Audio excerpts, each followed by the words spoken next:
शांति दूत,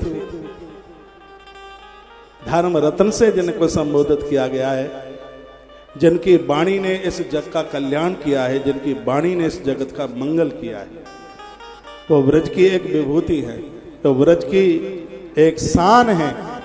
ऐसे हमारे मध्य में पूज्य श्री देवकीनंदन ठाकुर जी का आगमन हुआ है। तालियों के साथ उनका आदर कीजिए, जिन्होंने जो आज एक बीड़ा उठाया है, एक कदम आगे के लिए बढ़ाया है। हम सब लोग उनके साथ में हैं। वह है श्री कृष्ण जन्मभूमि को मुक्त करने के लिए जो उन्होंने अद्भुत कार्य, एक बीड़ा पूरा सनातन उनके साथ है। आज उनका आगमन हुआ है इस पवित्र व्यासपीठ से, उनका अति आदर है, बहुत मान सम्मान है और उनके चरणों में प्रणाम है।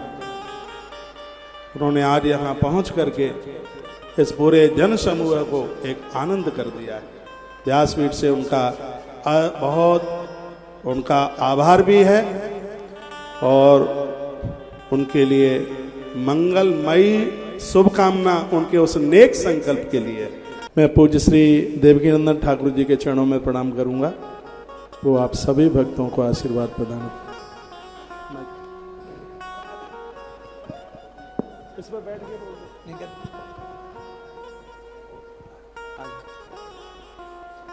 बोलिए।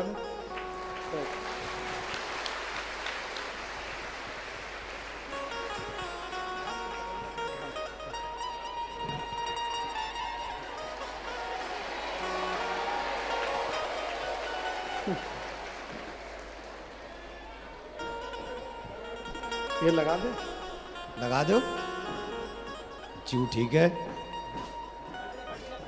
बोले शंकर भगवान की जय हो।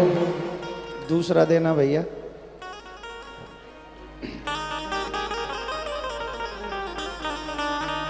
कर्पूर गौरम करुणावतारम संसार सारम भुजगेन्द्र हारम सदा वसंतम हृदयारविंदे भवम भवानी सहितं नमामि।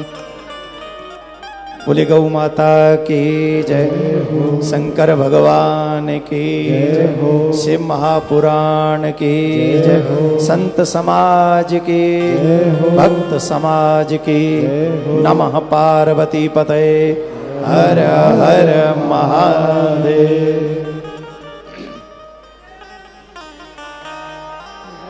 पूज्य व्यास आसन पर विराजमान पुराण मनीषी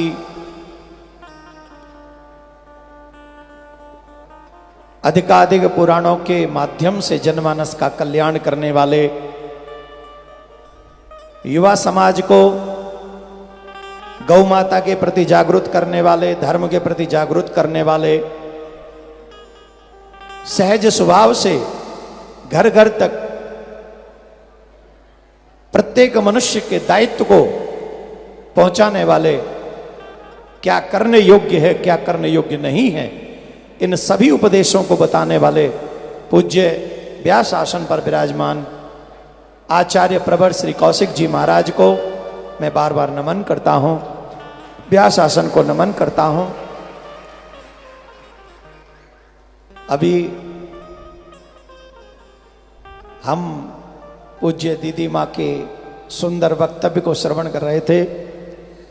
ऐसा लग रहा था जैसे माँ दुर्गा ही अवतार लेकर सनातनियों को तारने और विधर्मियों को मारने, हम सबको राह दिखाने, उपदेश देने इस मंच पर विराजमान हुई हैं। जिस तरीके से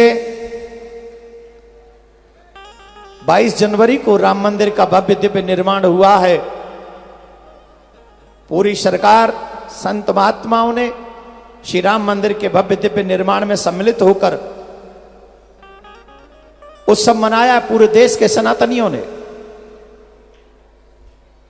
उत्सव पूरे देश ने मनाया है, पर सोचने वाली बात यह है कि उत्सव उस सब को मनाने की तैयारी करने में कितने लोगों का प्रयास रहा है। हमारे सनातनियों की एक ही प्रॉब्लम है, उत्सव मनाने सब पहुंच जाते हैं, लेकिन टेंट लगवाने के लिए बहुत कम लोग पहुंच पाते हैं। फोटो खिंचवाने सब पहुंच जाते हैं, लेकिन फोटो अच्छा आए ऐसी व्यवस्था करने वाले लोग बहुत कम होते हैं। ऐसे काम नहीं चलेगा, तुम्हारा आलसी ले डूबा है हमें।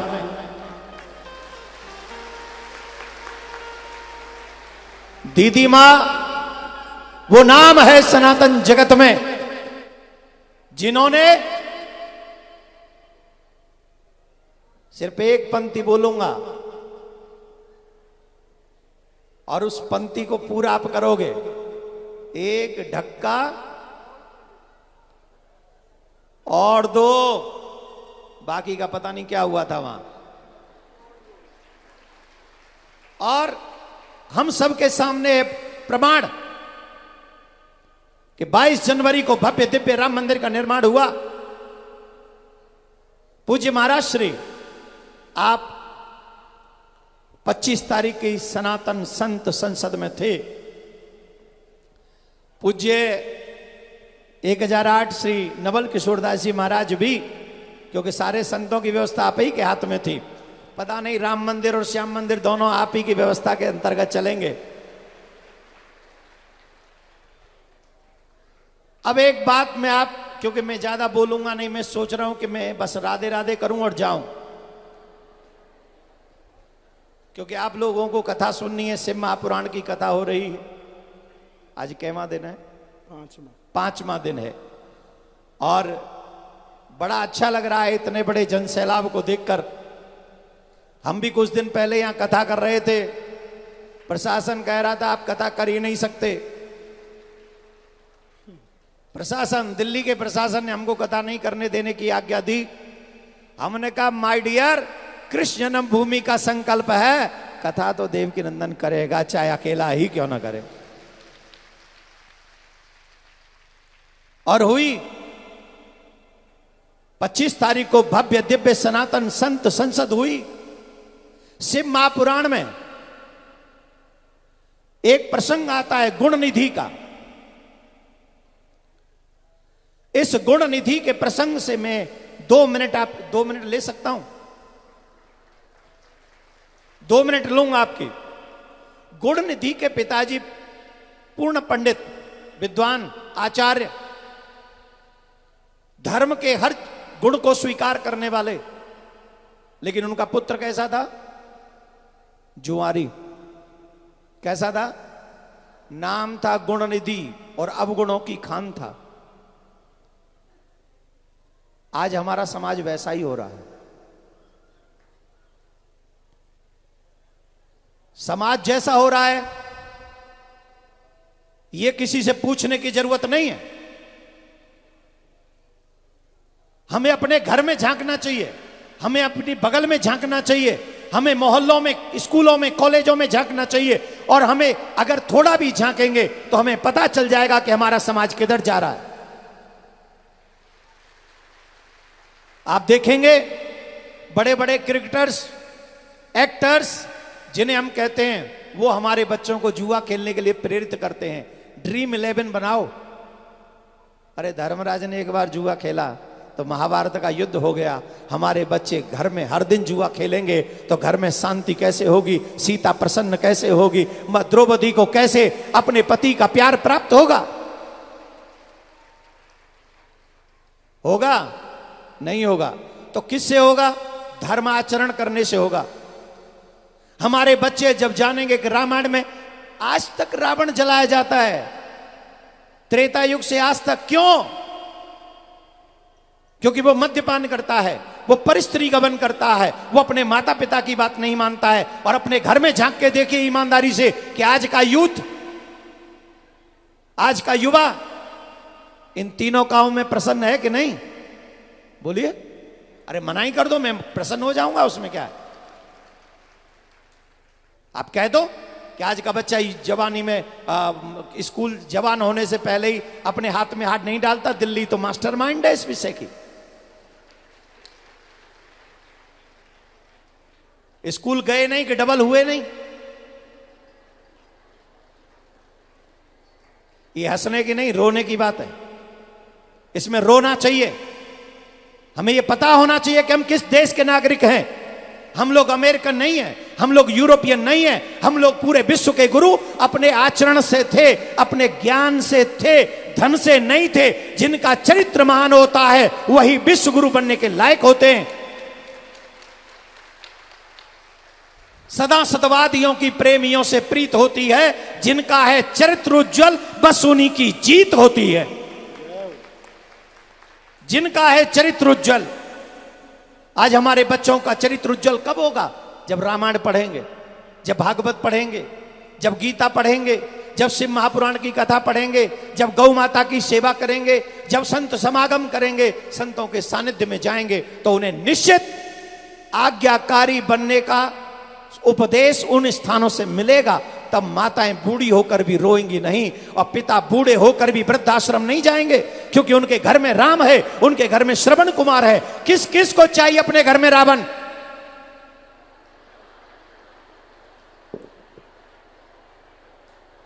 उठाओ। रावण किसी को नहीं चाहिए, राम चाहिए ना। तो राम मॉडर्न कॉलेजों में नहीं मिलेंगे। अगर राम चाहिए तो हमें आधुनिक आध्यात्मिक गुरुकुलम व्यवस्था फिर से प्रारंभ करनी होगी, जहां संस्कृत हो, जहां हिंदी हो, और जहां माय डियर अंग्रेजी में भी हमारे पीछे, हमारे बच्चे पीछे न रहें। ऐसी अंग्रेजी में भी कहा गया है कि infatuated with money it's bad thing. I am not against of money, everyone needs money, you and me also. Without money we can't do religious work also. हम बिना धन के धर्म भी नहीं कर सकते। पंडाल लगाए महाराज, बहुत खर्चा भया। ये जो फोल्ड में आई ना वाले, 1 सेकंड में उठी और लग गई, इसमें भी पैसा लगा है। ये जिस माइक में मैं बोल रहा हूं, इसमें भी पैसा लगा है। तो धर्म को भी पैसे की जरूरत है, लेकिन पैसे के लिए पागल हो जाना आज की मॉडर्न एजुकेशन सिखा रही है, जो न मेरे लिए अच्छा है, न मेरे परिवार के लिए अच्छा है, न सनातन जगत के लिए अच्छा है। एक बार राधे राधे की ध्वनि लगानी पड़ेगी, ऐसे नहीं, जोर से बोलना पड़ेगा। अच्छा, एक बात और, कौन कौन चाहता है कि कृष्ण भूमि भी राम मंदिर की तरह बननी चाहिए? दिल्ली वालों, तुम्हारी सबसे ज्यादा जरूरत है, क्योंकि संडे, सैटरडे, फ्राइडे तुम ही लोग बांके बिहारी जाकर वृंदावन को जाम कर देते हो। तुम लोग इतना जाम कर देते हो वृंदावन को कि वृंदावन वाले भी बिहारी जी में जाने की हिम्मत नहीं जुटा पाते 3 दिन। और कितने महात्मा तो ऐसे हैं, कितने कथावाचक तो ऐसे हम जैसे कि महीनों हो गए। मेरे को तो कई महीने हो गए, अब इसलिए हो गए कई, काफी तो बाहर रहना पड़ता है, और जाए तो अपनी जान की रिस्क कौन ले? दिल्ली, नोएडा, फरीदाबाद, गुड़गांव, भागा। जाम है कि नहीं वृंदावन? बोलो, आपने किया है कि नहीं? अब ईमानदारी से बताओ, असली सनातनियों की नकली? अपने ईश्वर के लिए कौन कौन आगे खड़ा होगा? कौन कौन अपने कन्हैया से प्यार करता है? कौन कौन चाहता? महाराज जी मैं बोल सकता हूं कि नहीं? बोलो। हमारे यहाँ ये भी प्रॉब्लम होती है, हमारे मंच पे आके देखो, फिर अब कृष्ण भूमि वाला मुद्दा उठा दिया। हम भी तो इसी में ही है, इसीलिए आपसे पूछ लिया। महाराज जी वहां कहकर आए थे, मैंने कहा महाराज जी मुझे जाना है, कल से कथा है झारखंड में, और फिर उसके बाद कथा है गोपालगंज में, वहीं से वहीं। और महाराज जी ने कहा एनी हाउ आना है, आज्ञा दे के आए हमको। अब हमने कहा कि अगर हम नहीं गए आज, और आ जाइए, हमने कहा हम नहीं गए तो महाराज जी हमको डांटेंगे, तो ये हमें डांटे नहीं, इसलिए हम आज आ गए आपका दर्शन करने के लिए।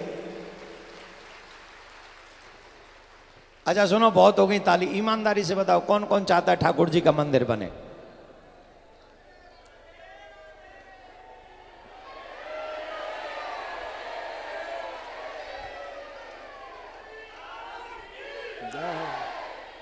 एक बात,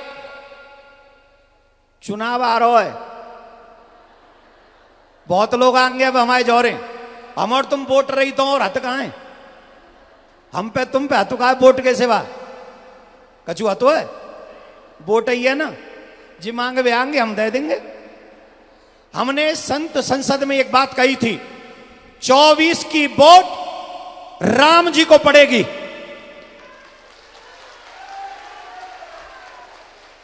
सनातनी इतना एहसान फरामोश नहीं है। जिस सनातन को, जिस सरकार ने राम मंदिर दिया होगा, दिया है, 75 साल हो गई थी हमारे आजाद हुए, लेकिन ये सनातनी तरस रहे थे कि हमें अयोध्या में राम मंदिर दे दो, हमें काशी में विश्वनाथ मंदिर दे दो, हमें मथुरा में नहीं चाहिए, नहीं चाहिए, नहीं चाहिए, तो जोर से बोलो ना। हम में तुम में प्रॉब्लम ही ये है, वो बहुत जोर कम है पर जोर से बोलते, और हम ज्यादा हैं तो हम बोलते ही नहीं, और ज्यादा जोर से जो बोलते उनकी सुन लेते हैं, और जो बोलते नहीं उनको कहते हैं इनकी जरूरत ही नहीं। अरे हमारी जरूरत है राम मंदिर जो हो गई पूरी, हमारी जरूरत है काशी विश्वनाथ, हमारी जरूरत है मथुरा में मुरली वाला सुदर्शन चक्रधारी, हमारी जरूरत है। अब बताओ कौन कौन चाहता है, कौन कौन चाहता है, कौन कौन चाहता है? तो सुनो, 24 की वोट जिन्होंने राम मंदिर दिया है, हम उनका एहसान उतारेंगे, और 29 की वोट प्लानिंग के साथ बढ़ना चाहिए। विदाउट प्लानिंग कोई भी प्लान जो है सक्सेस नहीं होता। समझ गए कि नहीं समझे? 24 की वोट राम जी के नाम और 29 की वोट कन्हैया के नाम। जो कन्हैया का मंदिर देगा 29 को अपनी वोट अपन तो उसी को देगा। अब जिन जिन को भी 29 में, क्योंकि 24 की बुक हो चुकी है और सनातनी झूठ नहीं बोलते, और अपुन कट्टर सनातनी है माय डियर। अपुन ने बोल दिया तो बोल दिया, अब बदलने वाले नहीं है। बताओ 24 में कौन कौन मेरी बात से सहमत है? ये लो, ये कथावाचक किसी धर्म प्रचारक जो है ये कम नहीं है। और 29 को जिसको मन हो, जो चाहता हो कि हमें 29 में वोट मिल जाए, वो मथुरा में हमारा मंदिर बनवाए और फिर हमसे वोट ले जाए। जोर से बोलना पड़ेगा। शॉर्ट में 2 मिनट में एक चीज समझा देता हूं, जो 5 विषयों पे हमारी चर्चा वहां हुई थी। पहला विषय था कृष्ण भूमि। ये बात बताना भूल गया, आप लोग इतनी बड़ी संख्या में बैठे हैं। जब औरंगजेब ने मंदिर तोड़ा था ना, केशव देव जी की छवि को ले जाकर आगरा में जामा मस्जिद की सीढ़ी के नीचे गाड़ दिया था। कहां? जोर से बोलो। सिर्फ कथा सुना मत करो, कुछ इतिहास भी पढ़ो। जिस भगवान को पूजने के लिए तुम लोग वृंदावन जाते हो, जो लड्डू गोपाल के रूप में तुम्हारे घर में वो बैठे हुए हैं, दिल्ली में 90% 95% हिंदू ऐसे हैं जिनके घर में लड्डू गोपाल की पूजा हो रही है, और वही लड्डू गोपाल जामा मस्जिद की सीढ़ी में दबाया गया। इसमें ताली बजाने वाली कौन सी बात है? वहां दबाए गए वो, और आज भी कदम पैर रखकर वहां जाते हैं वो मस्जिद में नमाज अदा करने के लिए। तो पहली मांग कृष्ण भूमि बने और जामा मस्जिद से ठाकुर जी वापस मथुरा आए, ये पहली मांग। दूसरी, ईश निंदा। एक बात बताओ, रामायण जली इस भारत में किस किस ने देखा? न्यूज नहीं देखते हो? नहीं देखते हो? तुम्हारे राम को कैसे कैसे शब्दों से संबोधित किया गया, नहीं देखते हो? रामायण पे अब अशब्द बोले गए, नहीं देखते हो? कितनी वीडियो आपने देखी होंगी हमारे भगवान की छवि पर थूकते हुए। मैं दूसरा शब्द बोल नहीं रहा हूं, पर देखी होंगी आपने, वो भी देखी है कि नहीं? जवाब दो, देखी है कि नहीं? अब ये सारी मेरी जिम्मेदारी है कि महाराज जी की जिम्मेदारी है कि हम ही आवाज उठाएं? तुम कुछ नहीं करोगे। हमने उसमें ये चर्चा की इस निंदा पे कानून बनना चाहिए। न कोई संत का अपराध करेगा, न कोई ग्रंथ का अपराध करेगा, और न भगवंत का अपराध करेगा। जो अपराध करे उस पे कानून बनना चाहिए। दो मांग और हैं, पर एक मांग आखिरी और बोलता हूं। वेब सीरीज पे जो स्थिति बनी हुई है, ये जो यूट्यूब पे, इंटरनेट पे ये जो शॉर्ट वीडियोस आती हैं और हमारे बच्चों को, हमारे रिश्तों को जो बिगाड़ने का काम करती हैं, ईमानदारी से बताइए, ये वीडियोस बंद होने चाहिए कि नहीं? रिश्तों को बिगाड़ने वाली अश्लील वीडियोस बंद होनी चाहिए कि नहीं? अगर आप नहीं चाहते हैं, आप सिर्फ मना कीजिए, आज के बाद मैं आगे नहीं बोलूंगा। कौन कौन चाहता है ये वीडियोस बंद होनी चाहिए? कौन कौन चाहता है? तो ये वेब सीरीज के नाम पर उल्टा सीधा वीडियो जो हमारे भारत में चलते हैं हमारे बच्चों को बिगाड़ने के लिए, ये भी बंद होने चाहिए। ऐसी मांगों के साथ सनातन संत संसद आप ही की दिल्ली पड़पड़गंज में 25 तारीख को हुआ था, और आज पूज्य महाराज श्री का जब आदेश हुआ और आज जब यहां आया, तो आप सबसे मिलकर ये बातें बताकर मुझे खुशी हो रही है। मैं आशा करता हूं मेरी इस बात को महाराज जी भी बाद में कह देंगे, और आप जितने लोगों से मिले सनातनियों से, उन लोगों से बस चर्चा कीजिएगा कि संत हमारी समाज को एक मार्ग दिखाना चाहते हैं। हमें उस मार्ग पर चलकर अपने धर्म को बचाने के लिए आगे बढ़ना ही चाहिए, सनातन को बचाना ही चाहिए। कौन कौन तैयार है? तो पूज्य महाराज जी के लिए एक बार जोरदार ताली बजाइए, जिन्होंने इतना भव्य दिव्य आयोजन किया। मंच पे तो महाराज जी के दर्शन पहली बार हुए हैं यहां।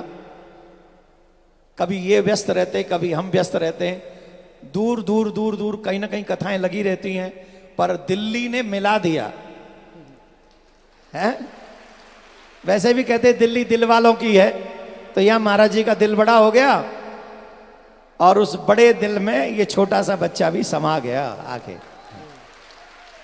जिस तरीके से शिक्षा हमारे बच्चों को मिल रही है, गुरुकुलम की स्थिति जो आप चला रहे हैं, संस्कार जो दे रहे हैं, वो शब्दों में वर्णन नहीं की जा सकती। कोई भी शब्द नहीं है। और मैं सबसे बड़ी बात कहता हूं, न सोना बड़ी चीज है, न दौलत बड़ी चीज है। अगर इस जहां में कोई चीज है भी बड़ी, तो संस्कार मिले वो स्थान बड़ी चीज है। तो आप सभी महाराज जी के साथ जुड़ें, इन सत्कर्मों को आगे बढ़ाएं, और कृष्ण जन्मभूमि वाली चर्चा आप जगह जगह पर करें, जिससे अगली बार जब दिल्ली में 15 नवंबर से यहां कथा हो, तो इतना बड़ा मैंने सोचा था 15 लाख आदमी इकट्ठे करेंगे दिल्ली में। काहे ताली बजा रहे हो? 15,000 नहीं करने दिए प्रशासन ने, लेकिन अभी झुके हैं, मिटे नहीं हैं, वापस आएंगे और फिर एक दिव्य आयोजन करेंगे कृष्ण भूमि के लिए। तो आप सबसे भी निवेदन, इसकी चर्चा कीजिए, इस मिशन से जुड़िए। युवाओं से निवेदन, कृष्ण को जानिए, कृष्ण को पढ़िए, कृष्ण को मानिए। अगर कृष्ण को मानेंगे, कृष्ण को पढ़ेंगे, तो सत्य सनातन हमारा यूं ही प्रगतिशील होता रहेगा। आगे इन्हीं शब्दों के साथ मैं अपनी वाणी को मेरा निवेदन है, गौ माता। कौन कौन वृंदावन जाता है? कौन कौन जाता है? जाते हो? अच्छा ये बताओ, वृंदावन में कन्हैया आए क्यों? गौ चराने ना। वृंदावन में कन्हैया आए थे गौ चराने, और अब कन्हैया के भक्तों की यह जिम्मेदारी बनती है कि कन्हैया की उन गायों की सेवा करें, उन गौओं को पालें, उन गौओं को संभालें। पूज्य महाराज जी संकल्प लेके जा रहे हैं, आगे बढ़ रहे हैं कि 1 लाख गौ माता की सेवा वो करेंगे, उनका परिवार करेगा। उनका परिवार यही परिवार है।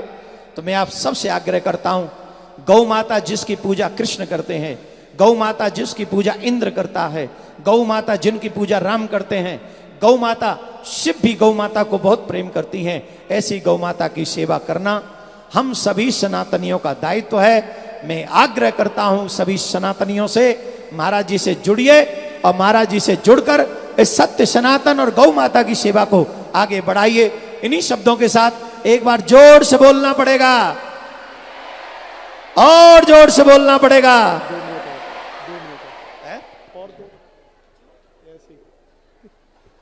ये महाराज जी इनकम टैक्स भरवा रहे हैं मेरे ऊपर।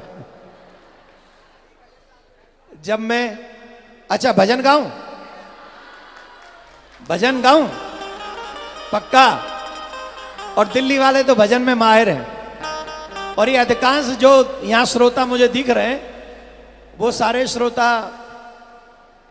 महाराज जी एक मिनट, कृष्ण जन्मभूमि आंदोलन से जुड़ने के लिए एक नंबर लिखिए जिसके ऊपर आपको मिस कॉल करना पड़ेगा। और जो पूज्य देवकी नंदन ठाकुर जी ने जो बात कही है, ये बात साधारण नहीं है, ये बात हल्की नहीं है, बात बहुत मजबूत है। हम रामकृष्ण के अनुयायी हैं, हम अपना अधिकार मांग रहे हैं, किसी से भीख नहीं मांग रहे। मथुरा के मंदिर के लिए हम अपना अधिकार मांग रहे हैं। एक नंबर मैं आपको बोल रहा हूं और आप अपने मोबाइल में इसको नोट कीजिए और इसके ऊपर मिस कॉल छोड़नी है। हमें 5 करोड़ भक्त तैयार करने हैं इसके लिए, 5 करोड़ पूरे। मैं हर कथा में ये बात बोलूँगा। ये नंबर लिखिए 99273000 और 37। इसमें एक मिस कॉल आप सब अपने अपने फ़ोन से करें। 9927300037 इस नंबर पर अभी बैठे बैठे एक मिस कॉल कीजिए। बोले महाराज। देखिए महाराज जी ने कहा है 5 करोड़ लोग। आप सोचिए 5 करोड़ लोग जब एक लक्ष्य बना लेंगे कि हमें कृष्ण मूवी बनानी है, तो फिर तो महाराज ये जितने भी लेफ्ट विंग है ना, सब राइट विंग में आ जाएंगे, एक भी रहने वाला नहीं है कहीं। होली चल रही है, होली है? नरे ना नरे ना नरे ना। कौन कौन होली खेलेगा ठाकुर जी के संग? खेलोगे? तीसरा लोग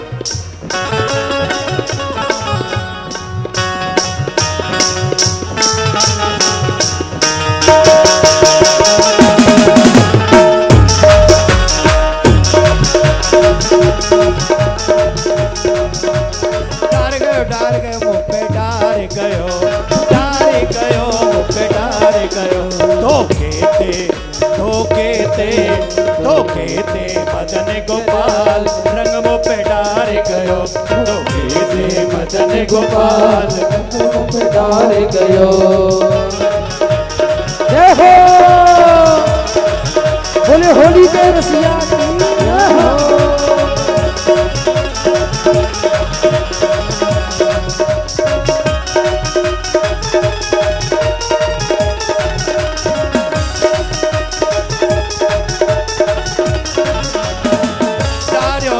श्याम प्यारे ने तारो रंग श्याम प्यारे ने। दिल्ली वाले तो जब होली खेलने जाते हैं तो इतना आनंद आता है। अगर दिल्ली वाले न जाएं तो होली का रंग ही ना आवे वृंदावन में। हो डारो रंग श्याम प्यारे ने, डारो रंग श्याम प्यारे ने। उठी तरंग अंग सारे में, उठी तरंग अंग सारे में। चूनर मेरे चूनर कर दई लाल, रंग पे डाल गयो। मेरी चूनर कर दई लाल, रंग पे डाल गयो। जय हो।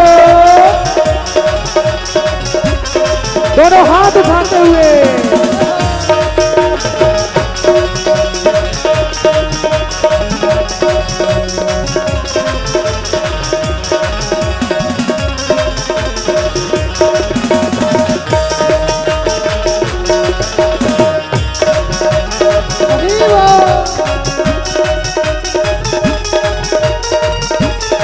होली के रसिया की जय हो।